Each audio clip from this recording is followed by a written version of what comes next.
Hello students, इस video में हम 13th ए की बाकी एग्जांपल्स करेंगे। तो काफ़ी इजी एग्जांपल्स हैं, फटाफट से कंप्लीट कर लेते हैं इनको। तो फोर्थ एग्जांपल में सबसे पहले तो हमें आर वेक्टर दिया है और इसको फाइंड करने के लिए बोला है डिफरेंशिएशन आर वेक्टर की और डबल डिफरेंशिएशन का क्रॉस प्रोडक्ट, देन उसकी इंटीग्रेशन करके लिमिट्स पुट करने के लिए बोला गया है। तो देखो यहाँ पे आप कहीं प्रॉपर्टी ना लगा दें। मैंने प्रॉपर्टीज़ के बारे भी समझाया था कि यहाँ पे डॉट नहीं है, जो आप इसको 1/2 2 से मल्टीप्लाई 2 से डिवाइड करके स्क्वायर कंप्लीट करेंगे तो वो वाला प्रॉपर्टी नहीं लग सकती इस पर, क्योंकि यहाँ पे क्रॉस है। ठीक है, तो इसको सिंपली ही सॉल्व करना पड़ेगा। जैसे देखा गया है कि डिफ्रेंशिएशन करो आर वेक्टर की और देन डबल डिफ्रेंशिएशन करो आर वेक्टर की। ठीक है, तो मैंने पहले डिफ्रेंशिएशन करी आर वेक्टर की, उसके बाद डबल डिफ्रेंशिएशन की। ठीक है, डबल डिफ्रेंशिएशन करने के बाद दोनों का क्रॉस प्रोडक्ट करना है वेक्टर्स का। कैसे क्रॉस प्रोडक्ट करेंगे? डिटर्मिनेंट डालेंगे, ऊपर आई जे के लिखा जाएगा, फिर देन उसके बाद dr/dt वाली पूरी रो आई जे के हटा के, और देन उसके बाद डबल डिफ्रेंशिएशन वाली रो। तो इसका डिटर्मिनेंट सॉल्व कर लेंगे। डिटर्मिनेंट सॉल्व करने के बाद इसकी इंटीग्रेशन शुरू कर देंगे। इंटीग्रेशन करने के लिए t की क्यूब हो जाएगी बाय 3 और 12t²/2। 12 अकेला है, k कैप है, तो इसके साथ t आ जाएगा। तो अब upper limit minus lower limit, सिर्फ ये करना है ना। तो ये हमारे पास एक नया वेक्टर आ जाएगा। नेक्स्ट में हमें सेम आर वेक्टर दे के, और ये बोला गया इस पर प्रॉपर्टी लग जाएगी डिफ्रेंशिएशन आर वेक्टर और उसकी डबल डिफ्रेंशिएशन की integration r vector cross dr/dt होता है। अगर आपको प्रॉपर्टी ना भी याद रहे तब भी जैसे लिखा है वैसे तो सॉल्व कर ही सकते हो आप, लेकिन उससे 2 स्टेप ज़्यादा हो जाएंगे कि डबल डिफ्रेंशिएशन भी करनी पड़ेगी, देन उसकी इंटीग्रेशन करनी पड़ेगी। लेकिन अगर आपको प्रॉपर्टी याद है तो आप क्या करेंगे, सीधे इसका आंसर हमें पता है आर वेक्टर है ना, इसका आंसर हमें पता है आर वेक्टर क्रॉस dr/dt होता है ना।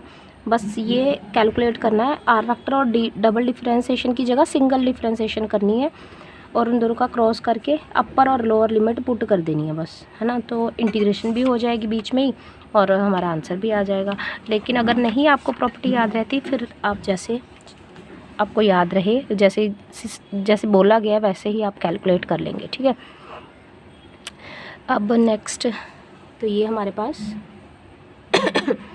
अच्छा, यहाँ पे ना एक चीज़ और, यहाँ पे प्रूव दैट लिखा है। ठीक है, इसको लिखा है कि ये इसके इक्वल प्रूव करो, तो आपका आंसर ये आना चाहिए। ठीक है, तो प्रूव दैट वाले क्वेश्चंस में तो सिंपल है कि आपको आंसर भी दिया होगा और आसानी हो जाएगी थोड़ी। नेक्स्ट ये इम्पॉर्टेंट एग्जांपल है हमारे लिए, क्योंकि इसमें ये और ये दोनों सेम ही हैं। 3 एग्जांपल्स एक जैसी आएंगी, 2 एग्जांपल्स और आई थिंक एक क्वेश्चन होगा इसके जैसा। ठीक है, तो ये एग्जांपल और ये वाली सेम है, तो मैं एक ही करवाऊंगी दोनों में से। तो ये वाली करवा देती हूँ ताकि एक्सेलरेशन वेलोसिटी वाली एग्जांपल क्लियर हो जाए आपको। एक्सेलरेशन वेक्टर आपको दिया हुआ है, उन्होंने बोला वेलोसिटी वेक्टर और डिस्प्लेसमेंट वेक्टर पता करना है। ठीक है, अगर t 0 है, टाइम 0 है, तो v वेक्टर और r वेक्टर पता करो। तो एक्सेलरेशन वेक्टर दिया हुआ है, जब भी हमें डिस्प्लेसमेंट पता हो है ना dr/dt, उसकी एक बार डिफ्रेंशिएशन करते हैं तो वेलोसिटी वेक्टर आ जाती है, और उसकी फिर से डिफ्रेंशिएशन करते हैं तो हमारे पास एक्सेलरेशन वेक्टर आ जाता है। तो 2 बार डिफ्रेंशिएशन से एक्सेलरेशन आती है, तो 2 बार इंटीग्रेशन करने से किसकी, एक्सेलरेशन की अगर 2 बार इंटीग्रेशन करूँगी तो वापस मैं डिस्प्लेसमेंट पे पहुँच जाऊँगी। ठीक है,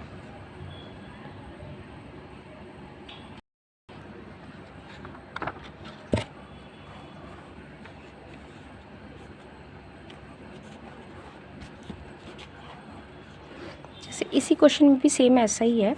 देखो यहाँ पे डिफ्रेंशिएशन मतलब मैं बता रही थी कि अगर हमारे पास ए वेक्टर है, ए वेक्टर मतलब ये एक्सेलरेशन वेक्टर है, वी वेक्टर मतलब वेलोसिटी वेक्टर है, और आर वेक्टर मतलब हमारे पास डिस्प्लेसमेंट वेक्टर है ना।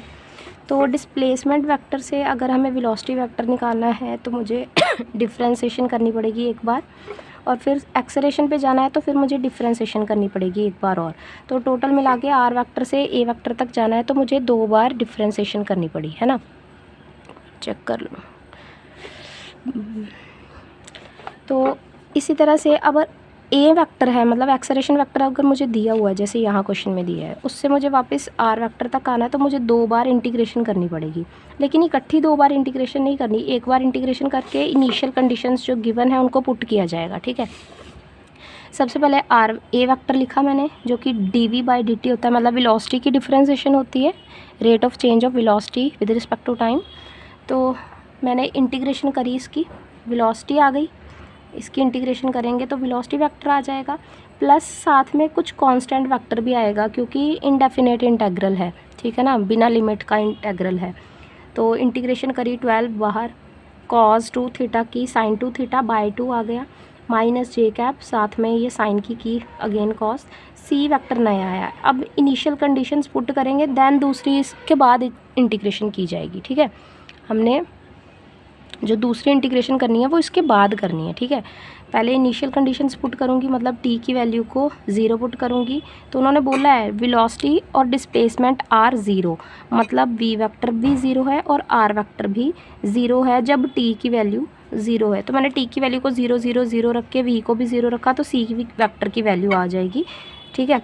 तो सी वेक्टर की वैल्यू मेरी कितनी आ रही है, यहाँ पे 0 पुट करूँगी तो cos 0 1 होता है, 4 जे कैप, तो यहाँ से सी वेक्टर की वैल्यू मुझे मिल गई माइनस का 4 जे कैप। इस 4 जे कैप को मैं यहाँ पे पुट करके देन दोबारा इंटीग्रेशन फिर से करूँगी तो मेरे पास आर वेक्टर आ जाएगा, आर वेक्टर में भी नया वेक्टर आएगा डी वेक्टर, फिर इनिशियल कंडीशंस पुट करके देन डी वेक्टर की वैल्यू यहाँ पे सब्सटीट्यूट करी जाएगी, तब जाके मेरे पास फाइनल आंसर आएगा, ठीक है। कहीं ये फ्रेम से बाहर तो नहीं हो रहा, ठीक है। इसके बाद हमारे पास नेक्स्ट क्वेश्चन है सिंगल इंटीग्रेशन कर्व के अलॉन्ग इंटीग्रेशन करनी है फाई डी आर की। फाई आपको दे रखा है और ये आपको पॉइंट दे रखे हैं, यहाँ से यहाँ तक करना है इंटीग्रेट। तो पैराबोला भी दिया हुआ है y equals to x square, तो ये कुछ ना कुछ आपको हेल्प के लिए दे रखा होगा, ताकि सिंगल इंटीग्रेशन है तो सिर्फ एक ही वेरिएबल अलाउड होगा, तो मतलब सिर्फ एक ही वेरिएबल की आप इंटीग्रेशन कर सकते हैं। अगर इंटीग्रेंट जो है उसमें 2 वेरिएबल या 2 से ज़्यादा है, तब आपको पहले उसको कन्वर्ट करके सिंगल इंटीग्रेशन है तो सिंगल वेरिएबल ही अंदर होना चाहिए। लेकिन यहाँ पे आप देखो ना, फाई के अंदर फाई जो है वो एक्स और वाई से बना हुआ है, तो इसका मतलब फाई के अंदर 2 वेरिएबल है, तो इसको कन्वर्ट करके पहले सिंगल में कन्वर्ट कर लो किसी एक वेरिएबल में, चाहे आप एक्स को वाई में कन्वर्ट कर लो, चाहे वाई वाले को एक्स में कन्वर्ट कर लो, ठीक है। तो सबसे पहले जैसे कि ये फाई लिखा हुआ है,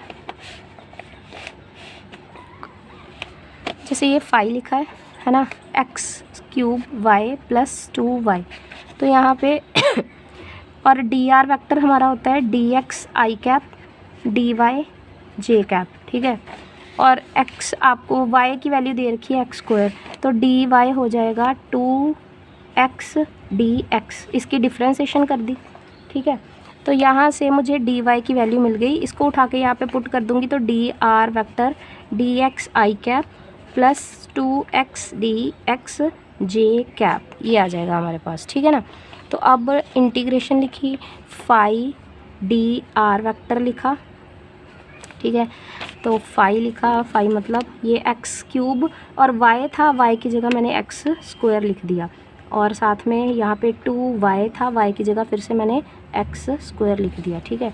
और इसके बाद डी आर वेक्टर मतलब डी एक्स आई कैप और 2x D X J cap. तो बस अब सारा कुछ अंदर x में है, तो यहाँ पे लिमिट भी किसकी आएगी, x की। तो x के पॉइंट्स कहाँ से कहाँ तक है, 1 से लेके 2 तक, इसीलिए लिमिट भी 1 से 2 तक आएगी, ठीक है। आगे इसकी सिंपल इंटीग्रेशन ही होगी, पहले x की 5 कर लो, इधर 2x स्क्वायर है, साथ में dx और आई कैप प्लस, और ये 2x अंदर जाएगा तो यहाँ पे आ जाएगा 2x की 6 प्लस, और ये 2 to 4 x की क्यूब dx और साथ में j कैप, ठीक। तो ये 1 से 2। अब इसकी इंटीग्रेशन सिंपली कर लेंगे, ज़रूरी नहीं है इसको आपने इस तरह से t में कन्वर्ट करना है नए वेरिएबल में, ठीक है। तो ज़रूरी नहीं है, आप सिंपली जिससे अगर आप x को y में चेंज करके क्वेश्चन सॉल्व करोगे तब भी हो जाएगा। कंडीशन बस इतनी है कि सिंगल इंटीग्रेशन है तो अंदर पूरा वेरिएबल सिंगल ही होना चाहिए, कोई एक वेरिएबल होना चाहिए, अलग अलग वेरिएबल्स नहीं होने चाहिए। नेक्स्ट इसी का ही दूसरा पॉइंट है, पैराबोला नहीं है, उसकी जगह ये दे दी है, तो इसकी जगह स्ट्रेट लाइन जॉइनिंग, तो स्ट्रेट लाइन की इक्वेशन लिख दी है बस, है ना। तो 3 अगर 3 है ना कोऑर्डिनेट्स में है पॉइंट, तो फिर उसकी स्ट्रेट लाइन की इक्वेशन ये होती है x minus point upon direction ratios, है ना। तो मतलब x minus x one upon x2 minus x1, y minus y1 upon y2 minus y1 और z minus z1 upon z2 minus z1। ठीक है, तो इस तरह से अब इसको भी टी के इक्वल लेके बुक वालों ने प्रूव किया है, इसको भी टी के इक्वल लेके प्रूव करने की कोई ज़रूरत नहीं है। आप पहले लाइन की इक्वेशन बनाओ, एक्स को y की भी वैल्यू को in terms of x convert कर लो, इन दोनों को इक्वेट कर लो और y की वैल्यू निकाल लो इन टर्म्स ऑफ x, और इन दोनों को इक्वेट करके z की वैल्यू निकाल लो इन टर्म्स ऑफ x। तो सारा जो है वो y की वैल्यू भी x में आ जाएगी। मैं बताती हूँ आपको, जैसे कि यहाँ पे ये आ गया, तो x minus y equals to y minus 1/3, 3 इधर चला जाएगा तो y की वैल्यू आ जाएगी यहाँ पे 3x minus 3 plus 1, that is y की वैल्यू आ गई मेरे पास 3x माइनस 2। ये पुट कर दूंगी तो dy क्या पुट हो जाएगा 3dx, है ना डिफ्रेंसिएशन इसकी।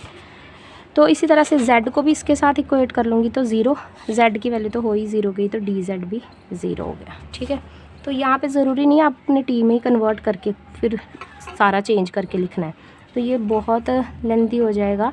ये सारा का सारा आप फाई किस में कन्वर्ट कर लो, सिर्फ x में, जहाँ y की वैल्यू मैंने ये निकाली है ना 3x माइनस 2, ये उठा के यहाँ पुट कर दो 3x माइनस, सारा फाई x में कन्वर्ट हो जाएगा, dr भी सारा का सारा x में कन्वर्ट कर लो, और उसके बाद आप क्या करो कन्वर्ट करके इंटीग्रेशन को सारा फिर इंटीग्रेट करो। ठीक है, तो ये इजी हो जाएगा आपके लिए, नया वेरिएबल लेने की कोई ज़रूरत नहीं है। नेक्स्ट क्वेश्चन भी बिल्कुल सेम है, इसी के साथ सारी एग्जांपल हमारी यहीं पे कंप्लीट हो गई।